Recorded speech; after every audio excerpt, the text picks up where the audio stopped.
So what I'm going to do is I am going to drop everyone back out. It'll just be me on the screen, and I will do the welcome.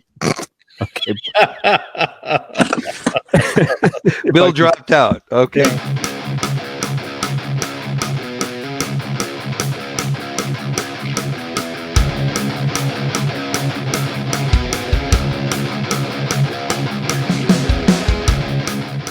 Faith, firearms, freedom.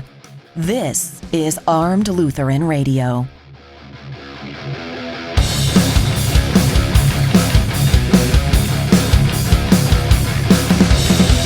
Hi, folks. Welcome to Armed Lutheran Radio. It's a show about guns, hunting, competitive shooting, the natural right of self-defense, what God's Word says about the issues surrounding gun rights and gun ownership. I am your host, Lloyd Bailey, the Armed Lutheran. So glad you can be with us again this week, and thank you for everyone who's watching live. This is our 200th episode Extravaganza, and we're recording live with the members of the Reformation Gun Club and with our cast. We've got some special guests joining me today, plus the entire cast of the show joining us. Before I bring them on, I do want to mention that speaking of the Reformation Gun Club, I want to tell you about what we do here. We are a listener-funded podcast. That means that we rely on the support of our listeners to keep the lights on.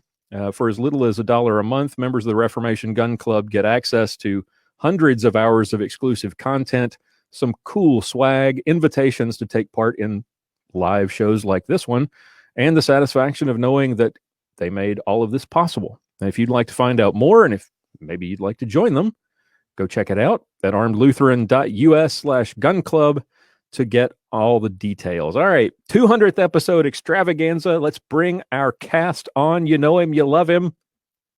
Sergeant Bill Sylvia is with us. Hi, everybody. And our lovely hunting guide extraordinaire, Mia Anstein. Welcome. And the only one who got the memo about Crazy Sweater Night, the pistol packing pastor, Pastor John Bennett. Welcome, everybody. Thank you guys for being here. Looking forward to this for a long time. Me too. It's surprising that it's been a long time. It's been 4 years now. It's 200 episodes, and 4 years later, it's hard to believe we got to this point. Did any of you think that we would still be doing this 4 years later? Maybe. I gave us 5 years, but no, I thought we would. There's always good stuff to talk about, and thanks to our wonderful news media, there's always topics. Oh yeah, that you relate stuff to. There's just always things to talk about. So, well, you guys have had no shortage of good stuff to share over the years. Let's go around the table, starting with the guy who's been with us from day one, Bill Sylvia. Do you remember how this whole thing started? Do you remember how? I mean, when I approached you, did you think that was a crazy idea? Did you? What? I thought I lost a bet, didn't I? Didn't we Rochambeau or something? I don't remember. No, actually, when you first told me about it, I didn't think it was a crazy idea. My first thought was, hasn't somebody already done this? And then I went looking on my podcast or whatever on my iPhone and was like, wow, nobody really has. Yeah. Well, and I remember I tried to soft sell it by suggesting that it would only be like a minute and we'd call it the ballistic minute, right? Yes. And you knew better. You knew me well enough to know a minute. You're like, hey, I'm Sergeant Bill. This is your ballistic minute. And we're out. I remember you coming back and saying, we might want to call it the ballistic 10 minutes. Yeah. I'm pretty good at 10 minutes. I can keep it somewhere within that 10-minute window. Yep. So, favorite episode, favorite moment from the past 4 years, looking back on all of it now? Wow, I didn't know there was going to be a test. I'm panicking right now. Yeah. Everybody's pulling up their browsers and going back through the episodes to see. Oh God. Favorite moment?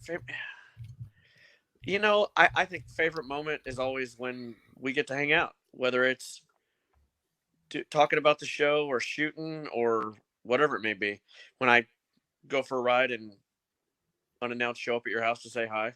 And he's like, hey, you're here. Y'all can't do that. Well, you could. They could, but that's a commute. That'd be a long drive. Yeah. Now, where did the idea to start recording? I mean, early on, especially, the mobile studio was sort of your thing. Yeah. You had the squawker going on in the back as you're doing your monologue. What made you decide that was the place to do it?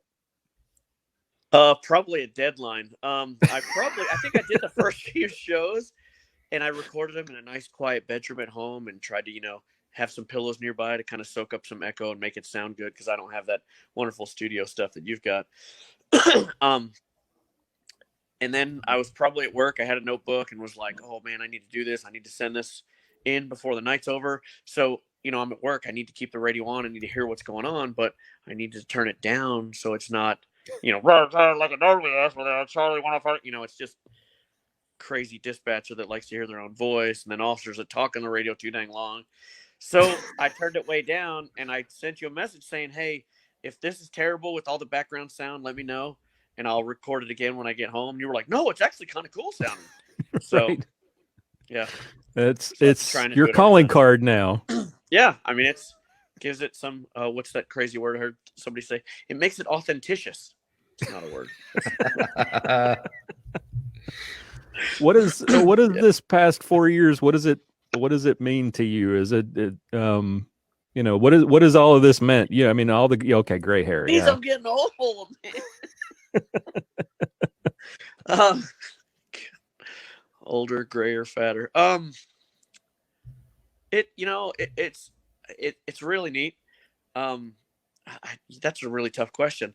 I will say this: in this school year. So my sister retired from teaching and being an administrator in schools last spring with like 30 years in teaching.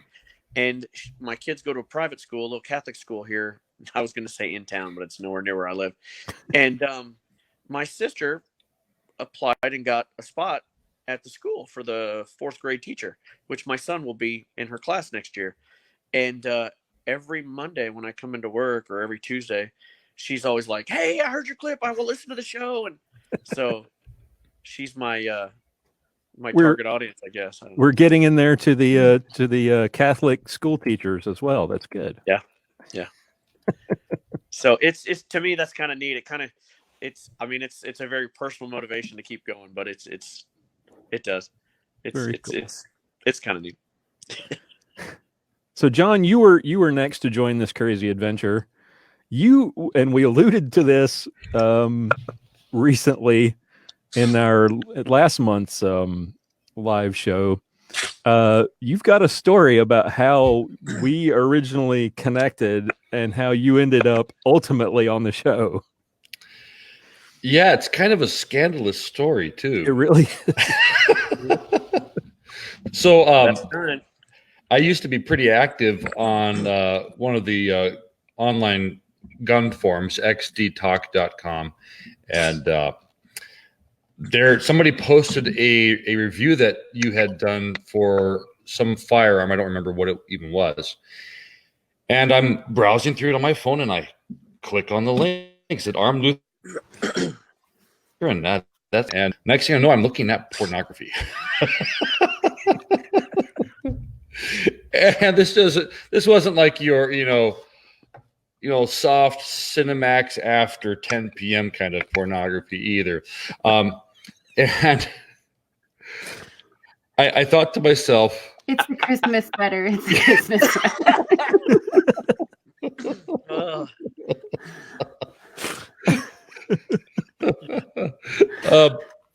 I thought to myself, this has to be a legitimate website, because who names their website armedlutheran.us?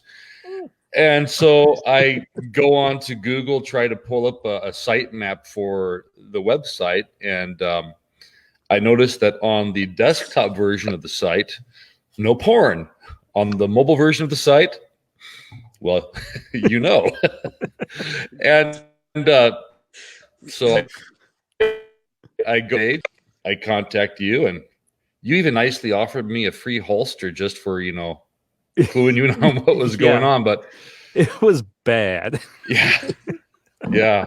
So next thing you know, I find you on Facebook, and then you came along one day with a post on the Armed Lutheran or not. It wasn't the podcast at the point yet, just your Facebook page for Armed Lutheran, and said, "Hey, is there any pastors out there who are interested in helping me with the project?" And I replied, and here I am. So, do you regret it yet? Almost, not yet. Pause. Wow.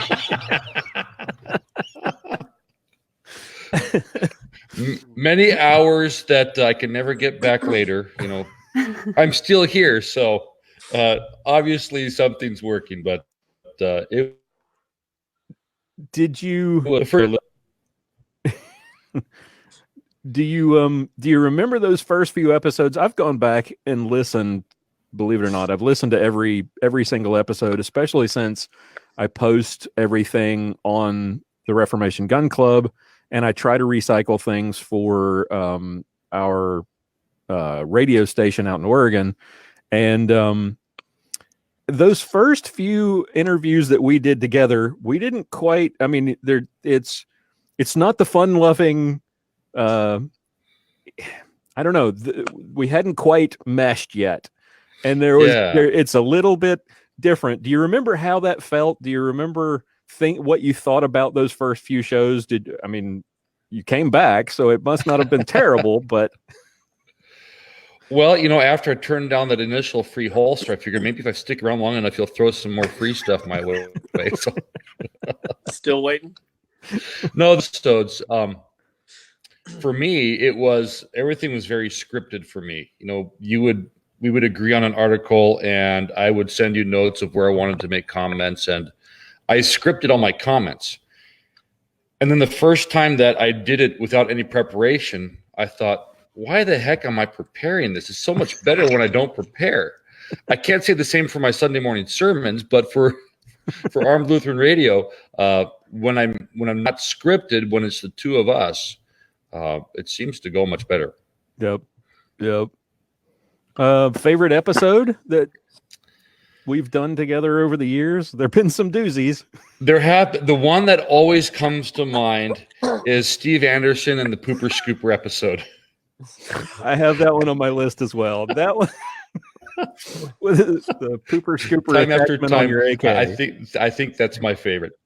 Yeah. Your thoughts about the past 4 years and what it's meant to you? It's been a nice escape from me from, sometimes being a pastor. Yeah, for me, it's the greatest job in the world. I also probably have better job security than either of you, any of the rest of you. So, yeah, I love it. And but it's nice to have a break from that where I can talk about things that interest me. And just so happens that firearms and freedom and theology all are on my list of things I like to talk about. So it works out great. It works. And my original idea for that segment was that I would have a different pastor on every week. And once you came on, it was like, nope, I found because the guns, the firearm stuff and the theology, and it just worked. So it's been great. All right, Mia, you were the last to join us. Episode 29 was your first segment. The way we connected was interesting because I found out that you had shared an episode on Twitter. Do you remember how you heard about the show and what you thought of it at the time? I was trying to think about that a while back, that I'm not sure how you showed up in the Twitter feed, but it's like, I'm a Lutheran and this Lutheran thing pops up. And so I was like, what is this? And fortunately, I didn't happen to have been a guest on your show. Good thing I didn't hear about that. Right. So I found out that you were on the cover of Field and Stream. Yeah, fully Look at clothed. Fully clothed. Look at all as those well. clothes. I know. I know. I actually brag about that quite a bit. Like I'm on the cover of a magazine with all kinds of clothes on. Yes. Layers of clothing. Yes. And first American woman on the cover? Is that right?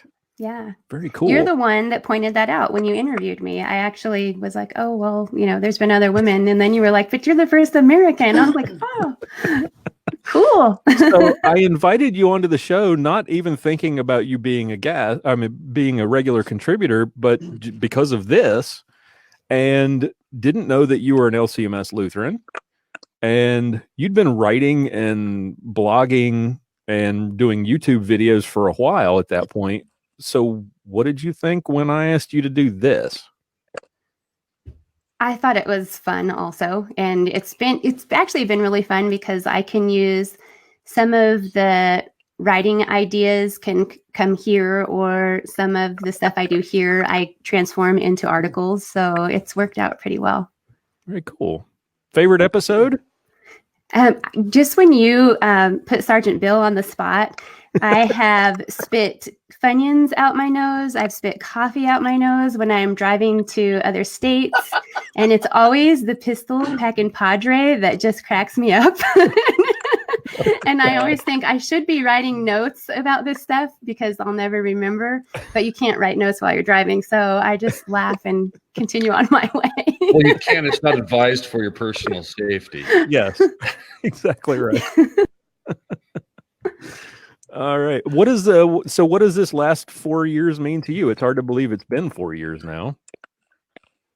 It seems like it's just flown by. It's actually really cool. And to me, it's really neat to see how the show has evolved and what you've done with it. It's pretty interesting, and it's fun to be a part of. Well, I'm happy that you guys are a part of it, and really appreciate the hard work that you guys put into it.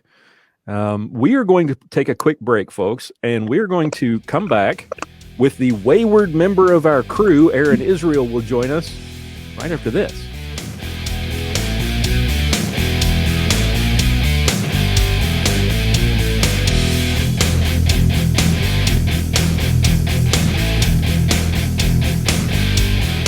Welcome back to Armed Lutheran Radio's 200th episode, Extravaganza. We're joined now by our long-lost contributor, Aaron Israel is back with us. How are you, brother? Hey, doing great. How are you doing? I'm doing well. It's really good to see you. We've missed you. For those who you joined the show, for those who are new to the show, who maybe started watching this year, you joined us back in week 8, I think. Back in, but how we got connected was back, I think, in year 1 or year 2 BP. That would be before podcast. You were a firearms instructor at the time. You were writing articles for Personal Defense Network, and one of them caught my eye about church security, and I shared that article and commented on it, and then you invited me to take your class. It didn't really work out. Couldn't figure out a good time to do it. Then one day you get an invitation to do this thing called Armed Lutheran Radio. Do you remember that? Do you remember that? What you thought about that initially? Yeah, I do. It was kind of out of the blue, but I'd never been on a podcast or really done any interviews, but it was exciting, and I was glad to get the opportunity. So glad it worked out. And you were probably glad to find that we didn't force you to convert, right? Yeah. You let me stay Baptist, and so that worked out. I didn't have to go back and get sprinkled or anything like that, so we're good. Well, one baptism, right? One baptism for all. There you go. All we need. Favorite episode during that time? You really did some terrific stuff, and I really appreciate all the work you put in over those. It was 3 years. Favorite episode for you? I always like the roundtable episodes wherever we were able to get together like we're doing now and just kind of have all the contributors on at once and, go through topics together and get all the different opinions. And that was always real fun for me. So. Yep. Now, you left us, I think episode 137 was your last episode. I know. So briefly explain why you gave up firearms instruction, and there was a reason behind it that makes perfect sense.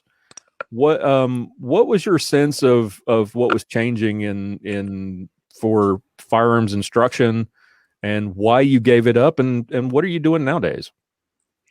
Well, there's really a combination of factors. At the time when I gave it up, I had just taken some big steps in my day job and my personal career, taking on more responsibility that required a whole lot more travel, and giving up the weekends to teach, even when I could fill a class, was kind of not something I was super excited about anymore, since I was spending so much time away from the family. So I didn't want to be on the range all day Saturday. I'd rather be hanging out with them. So that was the first factor. But then also, it was becoming real difficult to fill classes. I guess, and it's the gun culture is very motivated by politics, obviously. And during the Obama years, it was actually kind of a boon, not only for gun sales, but for people teaching gun classes, because people buy guns, they want to get trained with them.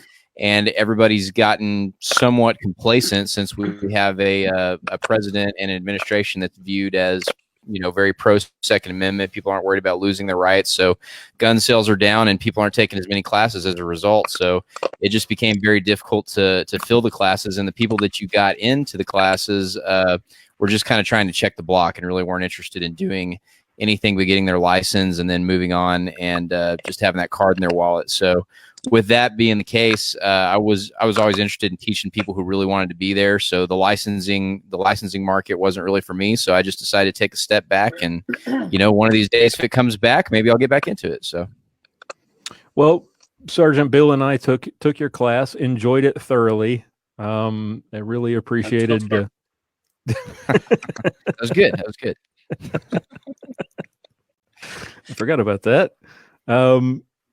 So what did looking back at 3 years on Armed Lutheran Radio, what did that all that time mean to you? I was just great. Always happy to meet new people and make friends. Meeting you guys and getting to go on the road with you to Louisiana for that IDPA competition, getting back into that, was really cool. And, just the camaraderie that comes with it. I'm hoping to see you guys more. So I'm actually shooting a match tomorrow. I'm trying to get back in the saddle a little bit and get on the range some more. So I'm gonna go shoot some steel out at Crescent tomorrow. So just getting back into the flow of things and new people and having friends I can talk to gun stuff about that are kind of like-minded is always a good thing. So I appreciate the opportunity to do that. And I miss being on with you guys weekly. Even though I'm not teaching anymore, I do miss the show. So I'm still a fan. I still listen in my car when I'm driving around the country and, flying in airplanes and all that kind of stuff. So good deal. Good deal. Well, we miss you and thank you so much for everything that you did for the show over the time that you were on. And thank you for being here today to celebrate. Thanks for having me. All right, folks, we are going to take a quick break, and when we come back, we have another special guest to introduce you to as we continue with our 200th episode Extravaganza here on Armed Lutheran Radio.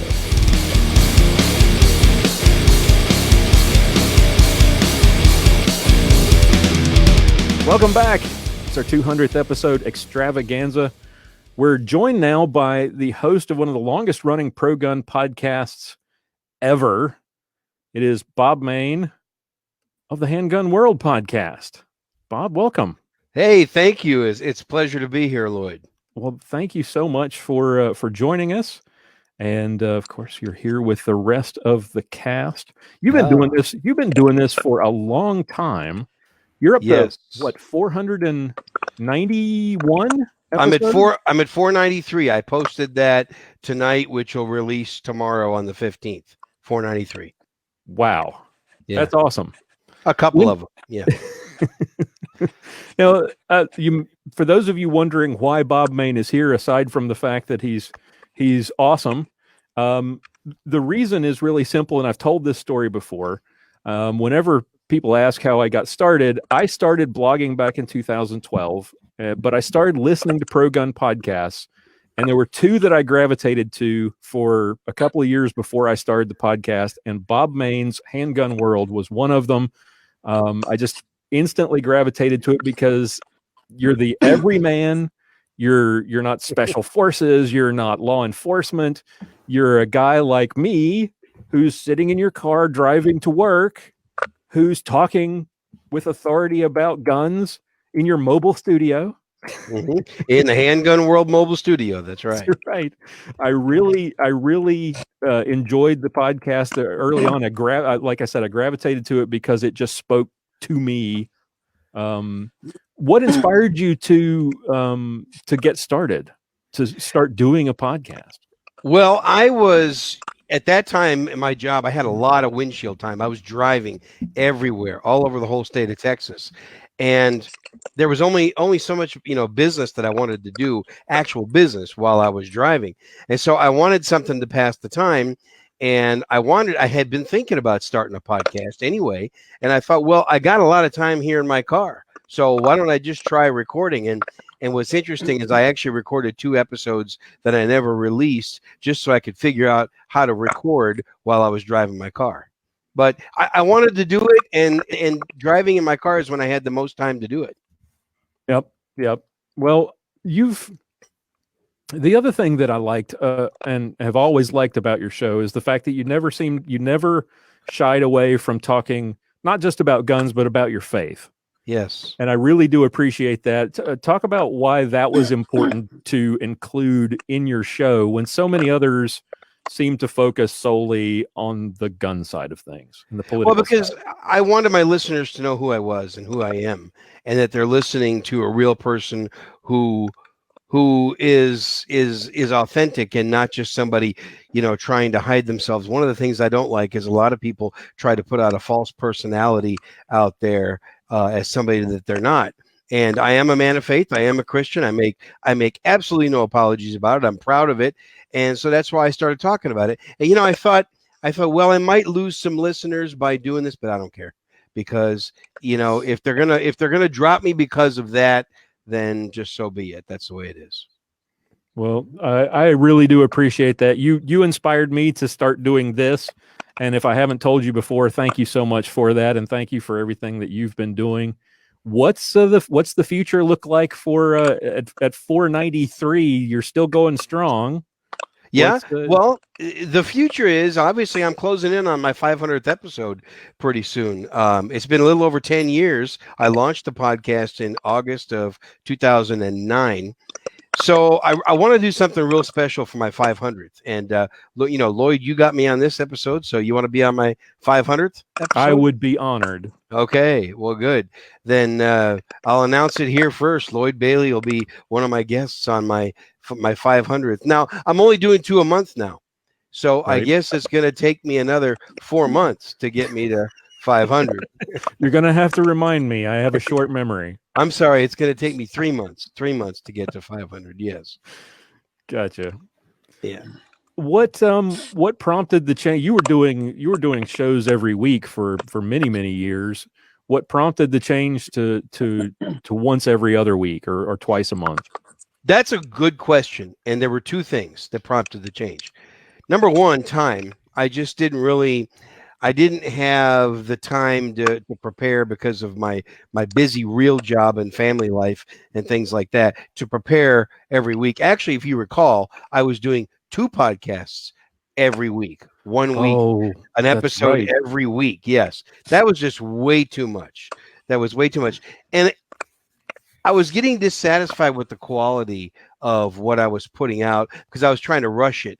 I was thinking, oh no, it's Thursday. I haven't recorded my next episode yet. I got to hurry up and get something out there. And when I would listen back to it, I thought, nah. So I bumped it back to the 1st and 15th. So now I do it 2 episodes a month, the 1st and the 15th. And it's increased the quality of it. I think it's turned out better. And I look forward to it more. It was starting to get to be, like I said, it was a Thursday night revelation. Oh no, I don't have an episode prepared for this week yet. I didn't want it to be that way. Right. I hear you. So you have gone from just doing the podcast to you and Ben Branham from Modern Self-Protection got together and started doing a series of videos, and you've been out teaching Talk about how that got started and what that's you traveling around the country doing some instruction as well. Well, a little over 5 years ago, Ben and I got the idea over lunch one day to start the video membership that we call the Shooters Club. And we felt that what we were teaching live in classes could also be beneficial over video and better than just your ordinary YouTube video. So we made that our exclusive Shooters Club membership site, which is going very well, better than we thought it would be. And there's 80 videos up there. And actually, we've taken a lot of footage from our classes. We filmed a lot of our classes while we were teaching live, and that's a lot of what you see. Right. So you get the class without being at class. It's not the same. It's definitely not the same, but at least you get to see some of it and hear some of it. Yep. Guys, got any questions for Bob before we send him on his merry way? Yeah. I don't have a question. I just want to say thank you because I kind of ripped off your idea for the mobile studio and did my little chop twist on it. And you know, Bill, I've listened to a lot of yours. I've wanted to give you credit for it for a long time, but I figured it was so obvious. I didn't want everybody to think that I thought. Did you call it a mobile studio also? No, Lloyd has called it a mobile studio. Oh, Lloyd has called it a mobile studio. Because that's immediately who it reminded me of. Yeah, I'm usually stationary. I'm usually parked somewhere with the radio on. Yeah. And you know, Bill, but that's okay. I'm glad you did that. I've listened to a lot of them, and they're very good. Yeah. I've learned a lot from your. It's you do the ballistic minute. Is that what it is? Yes, sir. Yeah, that's right. Yeah, it's good. Very good. Thank you. Yeah. What you mentioned in you did a little promo spot for me talking about what you appreciated about the show. Can you give me a little bit of I'm digging for a shameless plug here, but yeah, no problem. what is it you liked about, and you said you listen, and I really do appreciate that. It means a ton coming from someone who inspired me to do this. What is it you like about Armed Lutheran Radio that keeps you listening? Aside from Bill and yeah, it's everybody else. You know, Lloyd, I tell you, here's why I listened to your first episode. Because when you joined the Self-Defense Radio Network at that time, your show said the title Armed Lutheran Radio. I instantly knew right away this was going to be a mixture of guns and Christian faith, and that interested me, and that was why I listened to your very first episode.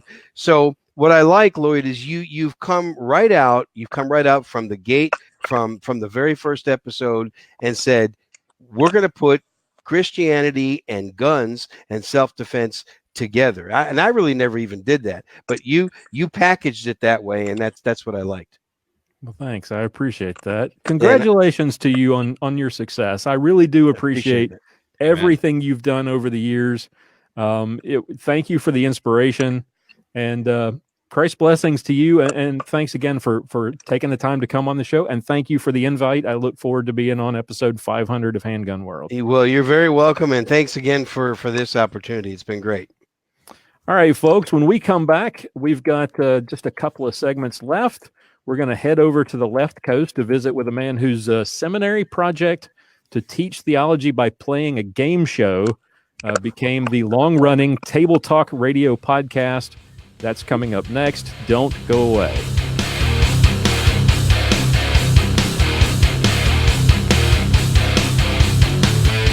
All right. Welcome back. It's our 200th episode extravaganza, and we are back with another special guest.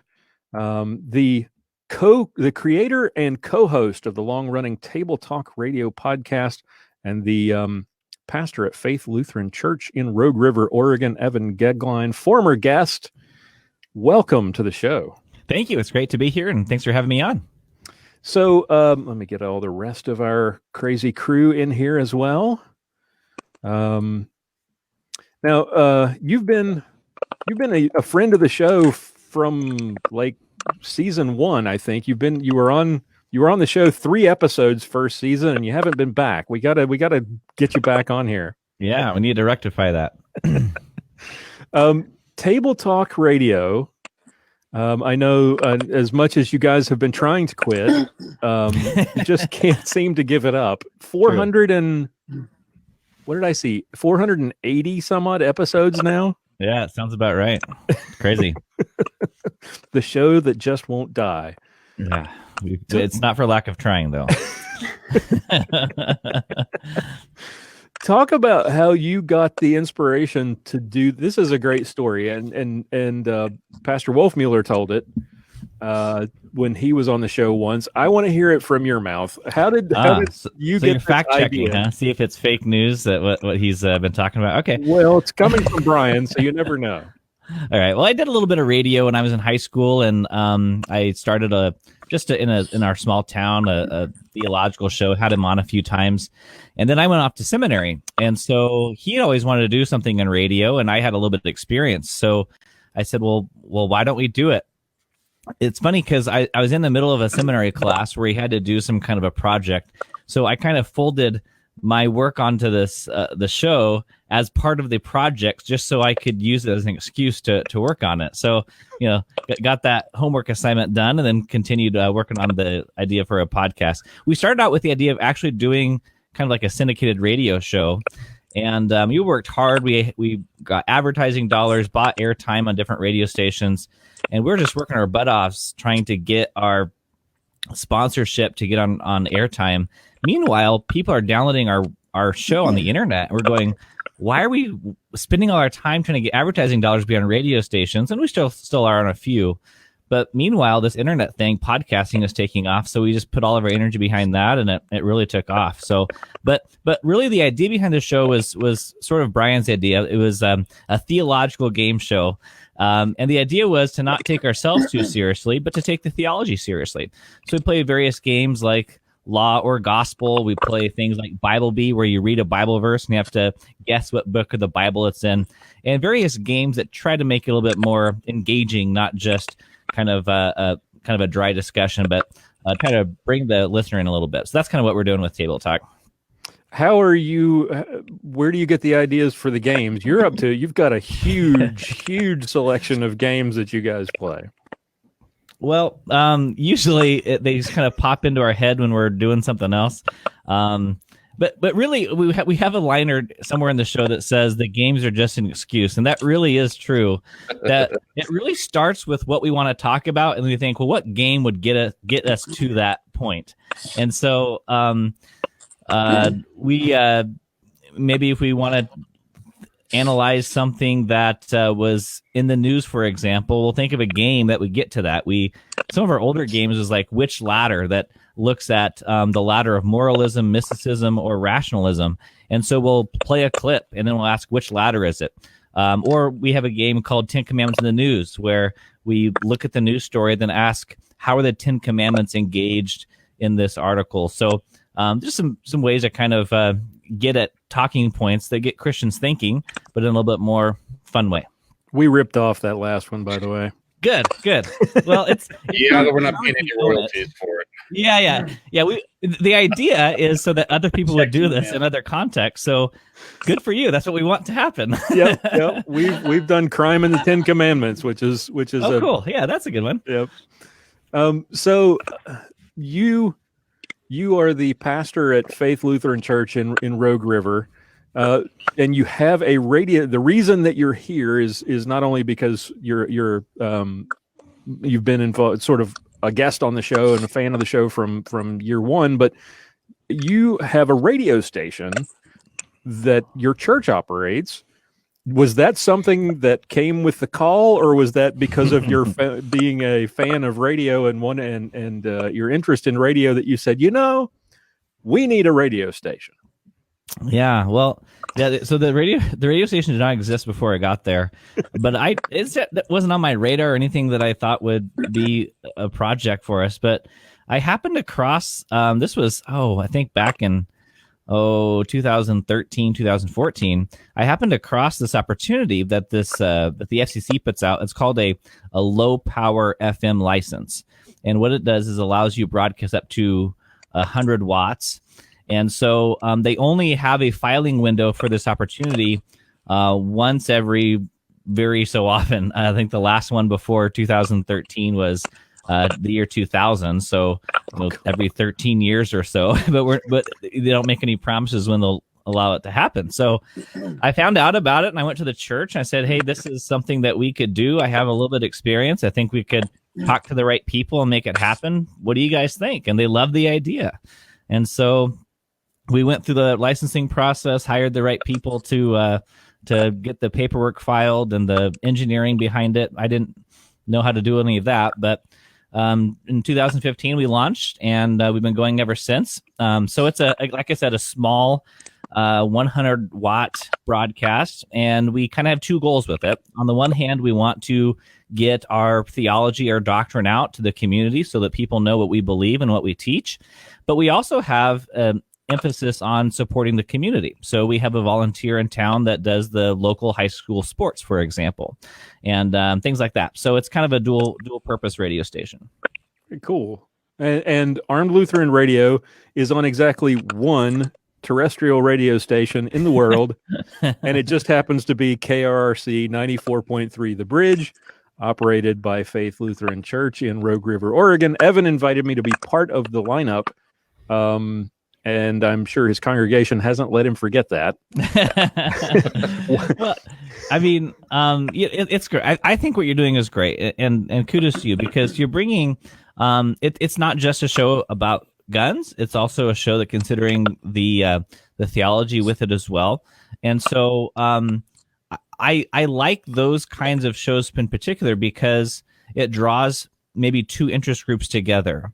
And so whether maybe you're not a Lutheran, but you are interested in topics of guns, be it gun safety or competition shooting, or maybe you're not into guns, but you're more into the theological side, so that helps you get into it. So you mentioned when you proposed this to me, you mentioned that you thought this would be a good fit for the area that Faith Lutheran is in. Why is that? Yeah, well, so when I got the call to Oregon, I had certain assumptions about Oregon that are not true in the entire state. I mean, everyone knows that Oregon as a state leans left and has a lot of gun control laws and things like that. And so I just kind of assumed that was true of the entire state. When I actually got here to Southern Oregon, I found there's a very conservative mindset, politically speaking, in Southern Oregon. And it's like a lot of states, really. A lot of states have kind of the left political owned by the major city and where the legislature is. But a lot of the rural areas are very conservative. I find that's true in most states. And Oregon's no exception. So I was seeing the bumper stickers around, and they were not fitting with my assumptions about the state of Oregon. So, but yeah, so Southern Oregon is very conservative. They have a lot of conservative groups around, including that of gun rights and things like that. So it's a good fit for those reasons. Like I mentioned before, bringing kind of two different interest groups together in one show, it's perfect for that. Absolutely. So, and we have done an episode, John and I did an episode about, what's the guy's name? Mark Knutson from Augustana Lutheran in Eugene. Who Lutheran. Right. Who heads this, I don't even remember the name of his group, but he was spearheading this campaign to pass gun control there, and actually I think it was confiscation, wasn't it, John? Yeah, I believe so. It was pretty radical, and he and other faith leaders, again in air quotes, had come together at his church to have this interfaith announcement of this campaign, and so we kind of fisked that whole thing and had fun with it. That turned into an entire episode. I remember the first time I had Brian, your co-host, on the show, and I remember the first time you guys mentioned the show on Table Talk Radio, and what were your early impressions of the podcast irrespective of what he thought of it, let's leave him out of this. Having heard it, what did you think? Well, I mean, it's called the Armed Lutheran, so you kind of wonder, is this guy going around with guns blazing, saying, believe in this theology or else, or what's going on? No, not really. Like it's really in the name, right? I mean, you have both sides of what you're talking about. I mean, so there's always a discussion when we get into things that are that can be, I should say, political. So, for example, the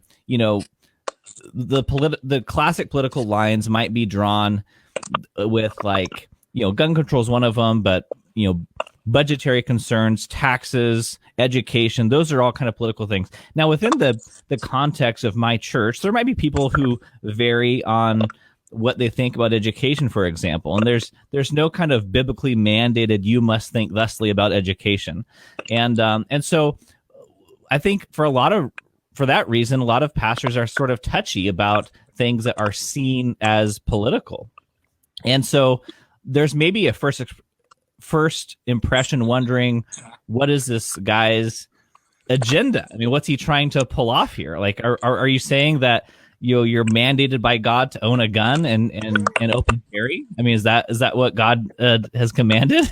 But upon a listen, I one of the things I liked about the show is that it didn't just talk about the political aspects of gun ownership. It talks about gun safety, sportsmanship. I don't know. Do you talk about hunting? Do you engage that at all? Oh, yeah. Right Mia there. down here is our resident. There you go. She is our resident hunting guide. Excellent. So I think that's fantastic, and that engages a lot of different topics that way. Then, awesome. Well, thank you so much for inviting Armed Lutheran Radio to be a part of your lineup. I really do appreciate it. Thank you for your support. Please come back on the show again. I'd love to have you. I enjoyed the opportunities that we had to visit with you, and keep up the good work there at Rogue River, and good luck keeping Brian in line. Yeah, your prayers would be appreciated for that.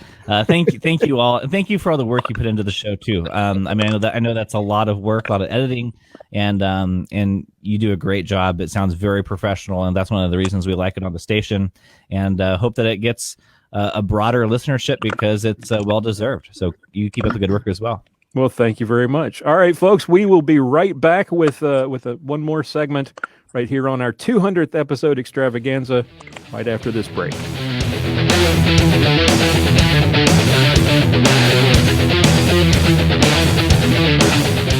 Welcome back to our 200th episode Extravaganza. We're joined now on the phone by the man, the myth, the legend, our friend and brother from another mother, Kenn Blanchard, the black man with the gun, joins us once again.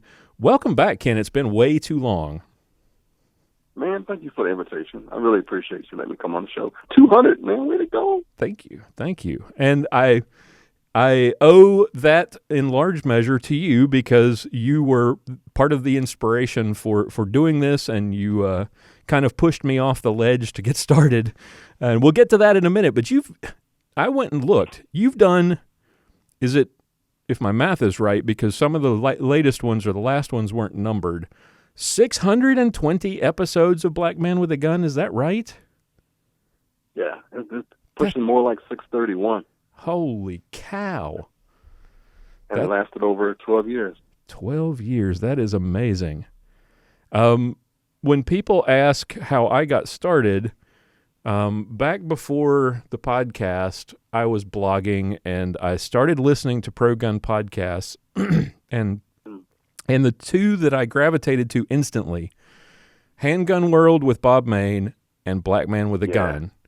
And I loved your show because the fun that you sounded like you were having just came through the speakers at you. Here's this guy sitting in his basement with John Wayne reciting the Pledge of Allegiance under the steps next to the washing machine, singing R&B and talking about guns and history.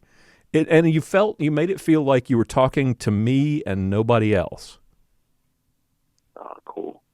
Thank you, man. Well, I loved it. The fun just oozed out, and you inspired me to create Armed Lutheran Radio. So thank you for that. Man, that's all right. And my wife was hollering downstairs the whole time. What are you doing down there? Who are you talking to? You better not be watching no porn down there. Well, and I think you said once when I talked to you the last time, you said you didn't know whether you were talking to anybody. But the fun thing was it felt like you were talking, whoever was on the other end listening, that felt like you were talking just to them, and there was nobody else. Thank you. It's something I always wanted to do. Well, that was my next question. What, way back when, let's go back in the Wayback Machine here 12 years ago, what made you, this is before podcasts were really a thing like they are now, what made you want to do this? I was the kid that around Christmas asked for the same thing all the time. I wanted either a radio, which was a big deal when I was a kid. I remember getting my first AM radio only, and then an FM. That was a big deal. And then I got a cassette player, and I would sit downstairs, and I would do voice acting to all my Marvel comics, and my dad thought I was crazy. I didn't know that was a career, actually. I could have been the king of Decepticons. Who knows where that thing could have went. But I was a guest on Mark Vandenberg's show. He had one of the very first gun podcasts, Gun Rights Radio. And that early November, when I was his guest, and he said, yeah, man, I got my laptop and my computer and all this stuff put together, and it's on the web, and I can show you how to get started. And it just awoke the little kid in me that wanted to be on the radio since forever. I actually went to broadcasting school for a short minute. Found out it was a scam, well, the school that I went to anyway, and learned how hard it was to get in the radio business. If you didn't have your Arbitron ratings, you were gone in 45 days, and a lot of people pay to play to be on the radio, and it's just a really cutthroat business. Well, it was back then, but now with this new thing called a computer, and the internet, I could fulfill my dream and be on the radio and make my own show. And there was no rules. Well, there still isn't. It was a gun show, but I had met so many people being a gun rights activist in the 90s, helping change concealed carry, that I had met some amazing people. And I had their phone numbers, and I had their contact, and they were my guests. And they didn't even know what they were doing, but I got my first 200 interviews was because of the people I met in the gun rights movement. And I tried everything on my podcast. I tried singing R&B. I tried singing the blues. I sang country. I didn't even know I could sing. I just tried it because I figured, well, no, just me and you listening. Ain't nobody else paying me no attention. So if you tell me to shut up, then I won't do it again. I tried narrating an audio drama. Well, that's what they call it now. I had a friend who was a burgeoning writer, and he wrote these crazy stories about zombies, and he took my idea and fleshed it out. So I did the voices for that. Some people loved that show. Some people hated that part of the show. I had comedians that never saw the light of day, but they were on my show. I had a little bit of everything. It was truly like the 70s variety show. Yep. That you might see with Donnie and Marie Osmond or somebody. I was the guest. I was the Flip Wilson of this podcast, and we were pro-gun and pro-God and pro-America, and folks were like, I didn't even know you thought that way. And I'm thinking, yeah, it's the real me. And then the scary part is when I actually met people, they really knew me. They listened, they heard me, and it freaked me out because I'm thinking, how do you know that my podcast is in the basement next to the washing machine? I forgot I told y'all, but that just part kind of skimmed over my head. I had a blast, dude. It was, I had a blast. It was amazing, and yeah, you became like one of the family, and it felt like we knew you because you shared so much of who you really are. It was I know, right? It was so amazing. And so when I started thinking about doing a podcast, you were the person I reached out to with questions, and I like to joke that you at some point got tired of all the questions and just gave me what I think was the greatest of advice ever. Do you remember what it was? You said, dude, if you're going to do it, just do it.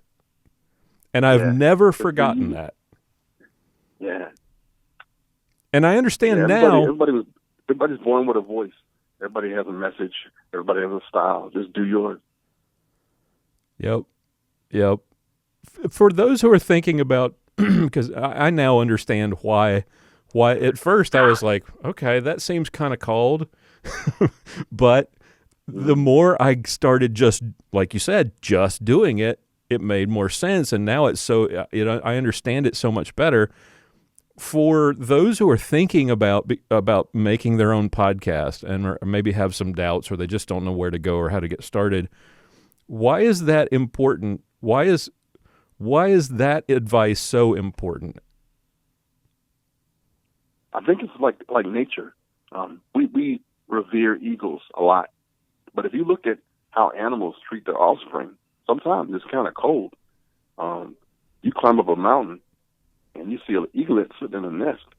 That my mother doesn't guide it straight to the ground. It kind of pushes that joker to the corner and nudges it off the cliff. It will learn to fly or die. And somewhere on the way down, you catch it. And the words and all my explaining will never get it. You have to get dirty. You have to get in the weeds. You have to find, you fail and you get back up. And that's what makes podcasting better than almost any other medium. Yep. So now you've been doing this for 12 years. You did this for 12 years, longer than that. Longer, with very few exceptions, longer than pretty much anybody in the pro gun world. You consult with fledgling podcasters. You've spoken at Podcast Movement. You've kicked people like me out of the nest and said, go fly, do your thing. And you jamming too. What's the most important lesson through those 12 years that you've learned?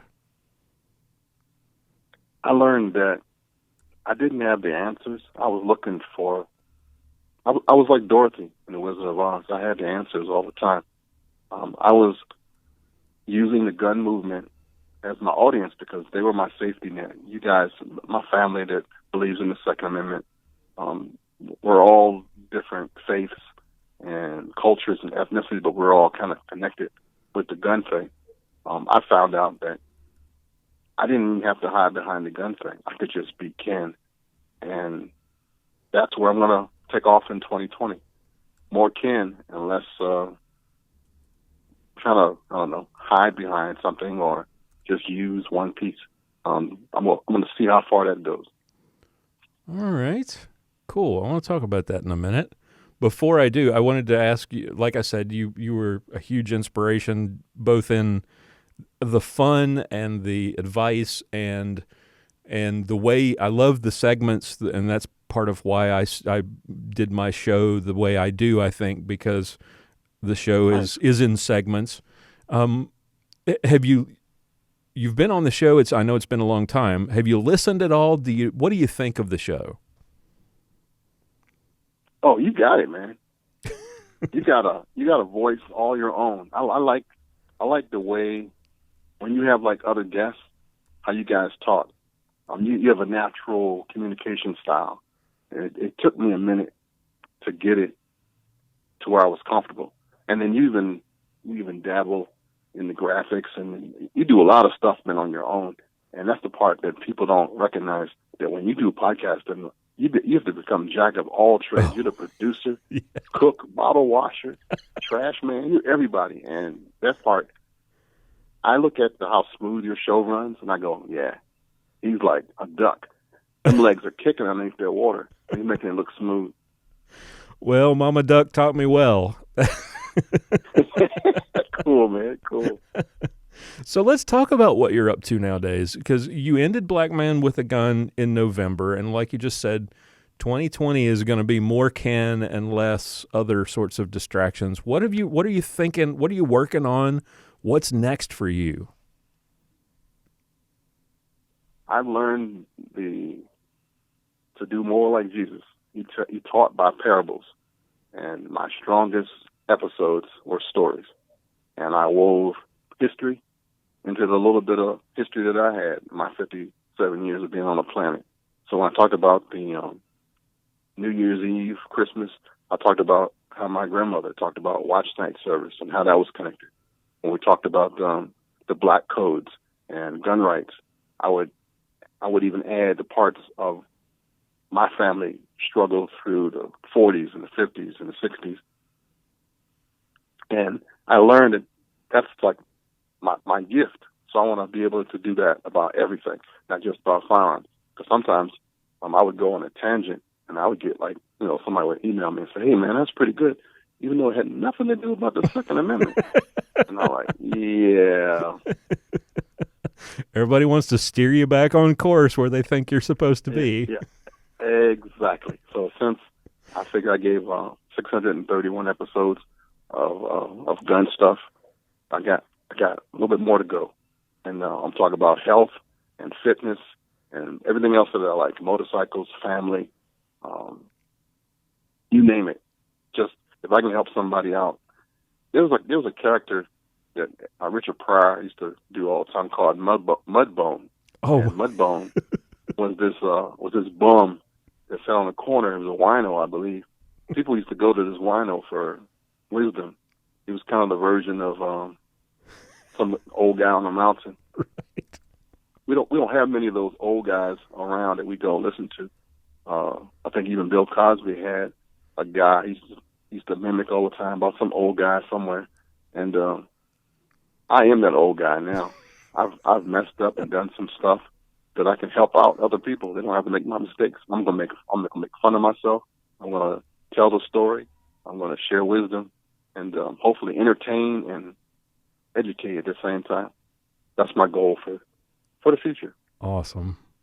I'm looking forward to it because I was not one of those people that when you strayed away from the strictly Second Amendment stuff, when you started telling the stories about your grandma, I thought that I love those stories.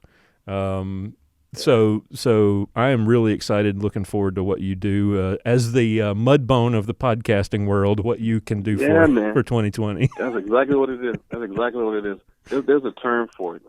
And it's funny that after I was doing history, I found out that in the old days, in the French and West African coast, there was a person who was a storyteller and a musician, and he was an elder, and he told stories to the young. All their history was oral, and they called him the griot. And the old griot was the person that Alex Haley actually modeled himself after to tell his story about his family, Kunta Kinte, and roots. So being the griot of America is what I'm calling this show. I'm going to be the American griot. The storyteller. And we're all connected. We just don't know it yet. I love it. I can't wait to hear it. Really looking forward to it. Thank you so much for all your years of gun rights advocacy, for 630 plus episodes of amazing podcasts in the Pro 2A space and everything else you're doing. Thank you for the inspiration for this show and for putting up with all those questions back in the day. Christ, you're doing good. Well, I appreciate that very much, and I thank you so much for the inspiration. Christ blessings to you. Merry Christmas, and thank you for taking the time to celebrate with us this week. My man, you got it. All right, folks, we will be right back with more right after this break.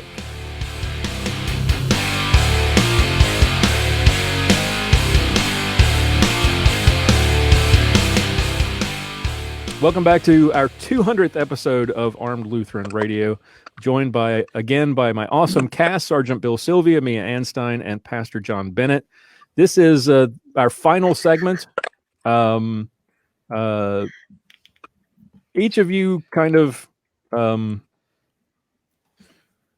as we wrap things up here, your final thoughts about the... Final thoughts about... Sorry, I couldn't resist. I can't figure out where the camera is. We're like the Brady Bunch. Nice. Finish up by just each of you sort of final thoughts about the past 4 years and about the show as we kind of finish things off here tonight. Who do you want to go first? Going all okay. I'll just pick one of you. I was John. Well, the last 4 years, when you asked at the beginning if you thought if we thought that it would last this long, in a way, I'm kind of surprised that we're still doing this, but I'm glad we're still doing it because it's a lot of fun.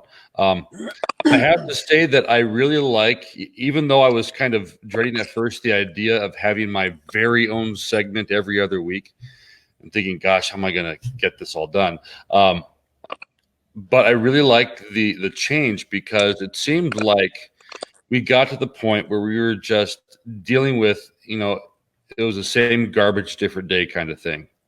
And we were getting to the point where even though we were having new material from these various anti-gun articles, it was still the same old tired arguments. Right.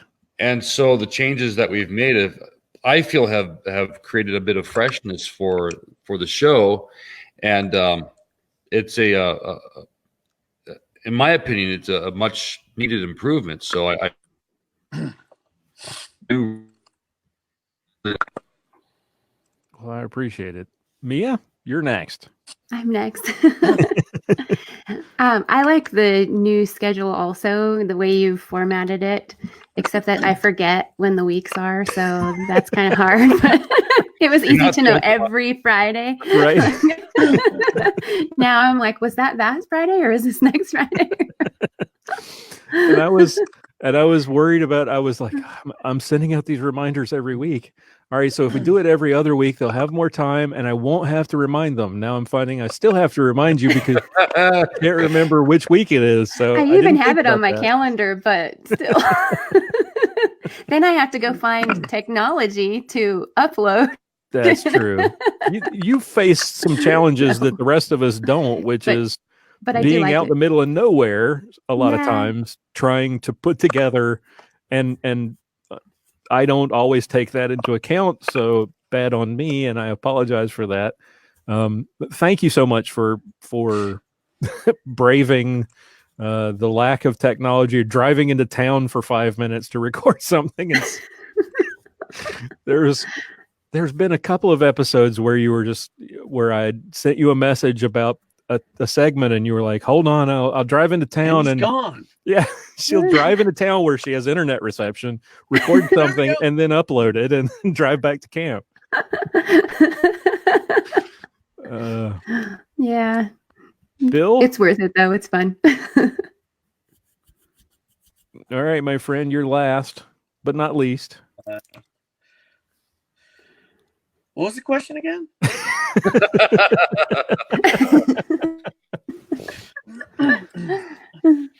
No, seriously, what was the question? Final thoughts about the last 4 years and your experience. I think it's been a blast. I still kind of wrap my head around it's been 4 years. It doesn't feel like it's been 4 years.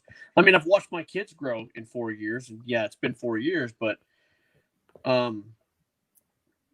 it's just been fun. I mean, I know you probably feel like you're pulling teeth sometime trying to get, clips and episodes out of us, but it's not. It's kind of like Mia said. It's not because we're don't have anything to talk about. We don't want to do it. It's because we're like, did I do that? Did I have already done this? It seems like it's been.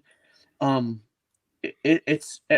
just had a blast, to be honest with you. I love this episode because I love having the interaction with everybody. I wish we were all local so we could all sit down. Yeah. Have a cup of coffee. Mm-hmm. Yeah. A cup of coffee. and we could talk face to face. But this is the next best thing. And I think it's really cool because we get to kind of be who we are, and just it's like 4 people sitting around at you name the place, Cheers, I guess, and we get to talk about what we're doing. Everybody knows your name. Exactly. Norm. And even though it's been 4 years, it doesn't feel like it's been 4 years, and I see us doing another 4 years pretty easy. I mean, this is too much fun. This is too much good stuff. I know I listen to a lot of podcasts, and if I wasn't even on this show, I'd be listening to this show. So For me, it's just me hanging out with some good people and interacting with some good folks. And I really appreciate it. Mia, I barely get to see you. I've seen you a couple times, and you're awesome. I love seeing you. I love listening to your clips. I love listening to Pastor John's clips. And Lloyd, you're the man. Thank you. And where else can you sit around drinking Cuddy Sark in a Olaf pajamas and not be ridiculed for it? Well, I'm not drinking Cuddy Sark, but I have been ridiculed.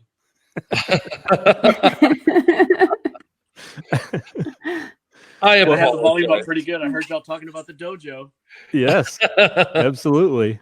And that's only part of it. My wife kind of almost wishes I would quit shooting so that she wouldn't have all these targets on the wall, but it's not happening.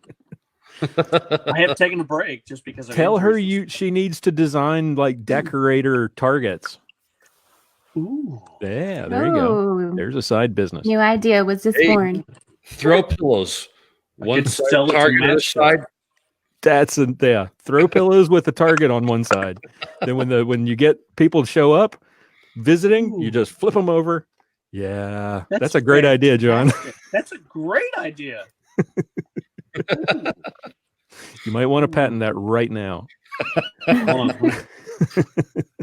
Well, I want to wrap things up here. Just finish by thanking you guys for everything that you've done to help make this show what it is, because I found somewhere, I don't know what I did with it. It's in a pile of stuff on my desk, but I found about a month ago, I found the notes that I had written down where I was planning out the original ideas for this show back in 2015, early 2016. It was awful. It was absolutely awful. This show would not be what it is without your help, without what you do every week. And you all have such great personalities and experiences and expertise that have just made this show better in so many ways that it's better than I ever imagined it would be. I love you guys. Thank you so much for everything that you've done. Merry Christmas. And Merry Christmas to you. And hopefully we will do that face to face next year. Doing a little preliminary planning. Maybe we can work that out. Well, that's show too. I know. I still want to go. Mia, I'm trying to become like a firearms instructor with my department so I can go to SHOT Show. Do it. And if I can, I'll need a valet, and I'll take that guy. Hey, awesome. He'll be my Cato. Most of the people listening Yes, will I'll not make him wear the understand. mask. I will make him wear the mask. Start to say most of the people listening probably will not get that reference. What? Only you and the three of us. Anyway, thank you so much again. I really do appreciate it, and thank you for taking the time to do this tonight. I appreciate, especially John. You got to be up in the morning to do your thing, and I appreciate it. Thank you so much, Mia. Thank you. I love you. Appreciate what you're doing. It's you brought a breath of fresh air to in a show that was had a little, as my wife said, had a little too much testosterone. So thank you so much, and Bill. I love you, brother. Looking forward to getting out to the range to shoot with you more next year. Call me anytime. Absolutely. Folks, that's all the time we've got for tonight. Thank you all for listening. I want to thank the members of the Reformation Gun Club for your support. Thank you to our special guests, Aaron Israel, Bob Mayne of the Handgun World podcast, and Evan Goeglein from Table Talk Radio. And finally, thank you to our beloved listeners for downloading and listening and doing it faithfully for 200 weeks. 4 years since we launched in January of 2016. Without you, none of this would be possible. Now, we're going to be re-airing our Christmas special on Christmas Eve, and then we're all going to kind of take a break, and we'll be back with our 5th year starting in January of 2020. That'll be on Sunday, January 12th. Until we meet again in January, Christ's blessings to all of you. Merry Christmas. And Happy New Year. Keep shooting, keep praying, We'll talk to you next time. Awesome, guys.